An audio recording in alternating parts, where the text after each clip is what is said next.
ಈ ಮಕ್ಕಳ ಅಪಹರಣ ಪ್ರಕರಣಗಳು ಉತ್ತರ ಕರ್ನಾಟಕದ ಬಡವರ ಸಂಜೀವಿನಿ ಅನ್ನುವಂಥ ಖ್ಯಾತಿಯನ್ನ ಹೊಂದಿರುವಂಥ ಆಸ್ಪತ್ರೆಯಲ್ಲಿ ಅನುದಾನ ಕೊರತೆ, ಔಷಧಿ ಖರೀದಿ ಮಾಡೋದಕ್ಕೂ ಕೂಡ ಹಣ ಇಲ್ಲದೆ ಹುಬ್ಬಳ್ಳಿಯ ಕಿಮ್ಸ್ ಪರದಾಟವನ್ನ ನಡೆಸ್ತಾ ಇದೆ.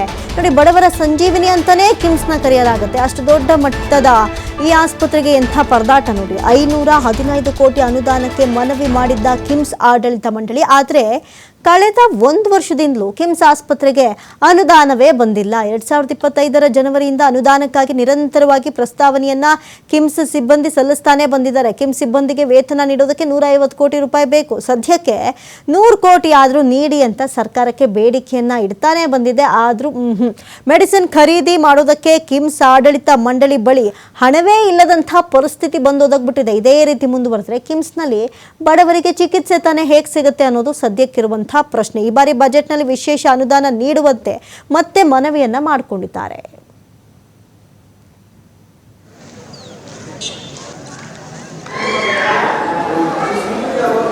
ಇನ್ನು ಈ ಬಗ್ಗೆ ಡಾಕ್ಟರ್ ಈಶ್ವರ ಹೊಸಮನಿ ಕಿಮ್ಸ್ ನಿರ್ದೇಶಕರಾದಂತಹ ಇವರ ಜೊತೆ ಯಲ್ಲಪ್ಪ ಸೋಲಾರ್ಗೊಪ್ಪ ಚಿಟ್ ಚಾಟ್ ನಡೆಸಿದ್ದಾರೆ, ನೋಡೋಣ.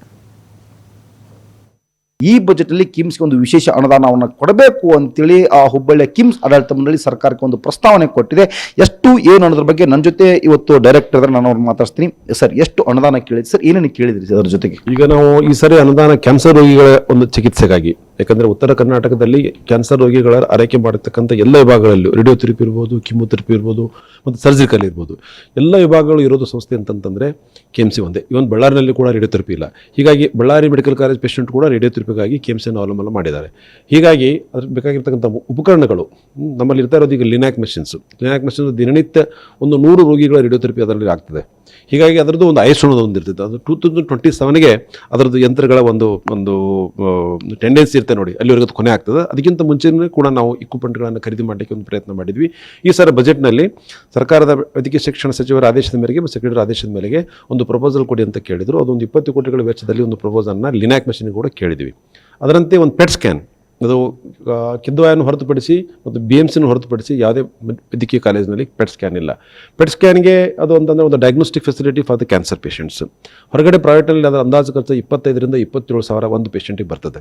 ಅದು ಸರ್ಕಾರದ ಹಂತದಲ್ಲಿ ಆ ಪೇಷಂಟ್ಗಳನ್ನು ಅಳವಡಿಸಿದ್ರಪ್ಪ ಅಂತಂದರೆ ರೋಗಿಗಳ ಕ್ಯಾನ್ಸರ್ನ ನಿಖರತೆಯನ್ನು ನಾವು ಕಂಡುಹಿಡಿಬಹುದು. ಹೀಗಾಗಿ ಅದನ್ನು ಕೂಡ ಕೊಡಿ ಅಂತ ಒಂದು ಪ್ರಪೋಸಲ್ ಕೊಟ್ಟಿದ್ದು. ಅದಕ್ಕೂ ತಗೊಳ್ಳುವಂಥ ಒಂದು ಅಂದಾಜು ವೆಚ್ಚ ಅರೌಂಡ್ 20 ಕೋಟಿ.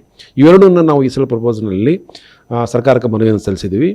ಅದರ ಜೊತೆ ಇಂದು ಅವಶ್ಯಕವಾಗಿರ್ತಕ್ಕಂಥ ಇನ್ನೊಂದು ರೀಜನಲ್ ಕ್ಯಾನ್ಸರ್ ಇನ್ಸ್ಟಿಟ್ಯೂಟ್, ಅದನ್ನು ನಾವು 2 ವರ್ಷದ ಹಿಂದನೂ ಕೇಳಿದ್ವಿ. ಅದು ಬೆಳಗಾವಿ ಸೆಕ್ಷನ್ ಆಗಿತ್ತು, ಅಲ್ಲಿ ಅದು ಕಾರ್ಯರೂಪಕ್ಕೆ ಬಂದಿಲ್ಲ ನಮ್ಮ ತಿಳಿದ ಮಟ್ಟಿಗೆ. ಹೀಗಾಗಿ ಹುಬ್ಬಳ್ಳಿನಲ್ಲಿ ಕೂಡ ಒಂದು ರೀಜನಲ್ ಕ್ಯಾನ್ಸರ್ ಇನ್ಸ್ಟಿಟ್ಯೂಟ್, ಅದಕ್ಕೆ ಬೇಕಾಗಿರುವಂಥ ಅನುದಾನಗಳನ್ನು ಕೂಡ ನಾವು ಕ್ಯಾಲ್ಕುಲೇಟ್ ಮಾಡಿ 200 ಕೋಟಿಗಳ ಒಂದು ಅನುದಾನದ ಜೊತೆ ಒಂದು ರೀಜನಲ್ ಕ್ಯಾನ್ಸರ್ ಇನ್ಸ್ಟಿಟ್ಯೂಟ್ ನಮ್ಮಲ್ಲಿ ಆಯ್ತಪ್ಪ ಅಂತಂತಂದರೆ ಇನ್ನೂ ಹೆಚ್ಚಿನ ಸಂಖ್ಯೆಯಲ್ಲಿ, ಯಾಕಂದರೆ ಈಗ ಕ್ಯಾನ್ಸರ್ ರೋಗಿಗಳ ಸಂಖ್ಯೆ ದಿನನಿತ್ಯ ಸ್ಟ್ಯಾಟಿಸ್ಟಿಕ್ಸ್ ಪ್ರಕಾರ ನಾವು ನೋಡಿದರೆ ದಿನನಿತ್ಯ ಹೆಚ್ಚಾಗ್ತಾ ಇದೆ. ಬಿಕಾಸ್ ಆಫ್ ದ ಅವೇರ್ನೆಸ್ 200 ಕೋಟಿ ರೀಜನಲ್ ಕ್ಯಾನ್ಸರ್ ಇನ್ಸ್ಟಿಟ್ಯೂಟ್ಗೆ ಕೇಳಿದ್ದೀವಿ. 20 ಕೋಟಿ ಪೆಟ್ ಸ್ಕ್ಯಾನಿಗೆ ಮತ್ತು 20 ಕೋಟಿ ಲಿನಾಕ್ ಮೆಷಿನ್ಗೆ ನಾವು ಅನುದಾನವನ್ನು ಕೇಳಿದ್ದೀವಿ. ಈ ಸಲ ಬಜೆಟ್ನಲ್ಲಿ ಕೂಡ ಮಂಡಿಸಿ ಆಗೋ ಚಾನ್ಸ್ಗಳು ಸಾಧ್ಯತೆಗಳು ಇದಾವೆ ಅಂತ ನಾವು ಭರವಸೆ ಕೊಡ್ತೇವೆ. ಸರ್, ಈ ಹಿಂದುಗಡೆ ಸಹಿತ ನಾವು 2024-25 ಬಜೆಟ್ನಲ್ಲಿ ಸಹಿತ ಅವಾಗಿದ್ದಂತಹ ನಿರ್ದೇಶಕರು ಸರ್ಕಾರಕ್ಕೆ ಪ್ರಸ್ತಾವನೆ ಸಲ್ಲಿಸ್ತಾರೆ, ನಮ್ಮೊಂದು 500 ಕೋಟಿ ವಿಶೇಷ ಅನುದಾನ ಕೊಡಿ ಅಂತೇಳಿ. ಅಲ್ಲಿಂದ ಇಲ್ಲಿವರೆಗೆ ಏನಾದರೂ ಕೊಡ್ತಾ ಸರ್ಕಾರ? ವಿಶೇಷವಾಗಿ ನನಗೆ ಅದ್ರ ಬಗ್ಗೆ ಗಮನಕ್ಕಿಲ್ಲ.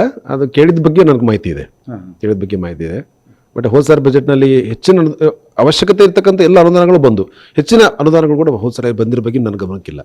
ವಿಶೇಷವಾಗಿ ಇಲ್ಲಿ ಅಂತಾರೆ ಸುಮಾರು ಒಂದು 200ಕ್ಕೂ ಹೆಚ್ಚು ಕೋಟಿ ಒಂದು ಅನುದಾನವನ್ನು ಕೇಳಿದ್ದೀವಿ. ಈ ಬಜೆಟ್ನಲ್ಲಿ ನಮಗೆ ಸಿಗುವಂತಹ ಎಲ್ಲ ನಿರೀಕ್ಷೆಗಳು ಇವೆ ಅನ್ನೋದು ಕಿಮ್ಸ್ ಡೈರೆಕ್ಟರ್ಗಳ ಮಾತು. ಕ್ಯಾಮರಾ ಪರ್ಸನ್ ಜೊತೆ ಯಲ್ಲಪ್ಪ ಸೋಲಾರ್ಗೊಪ್ಪ, TV5 ಹುಬ್ಬಳ್ಳಿ.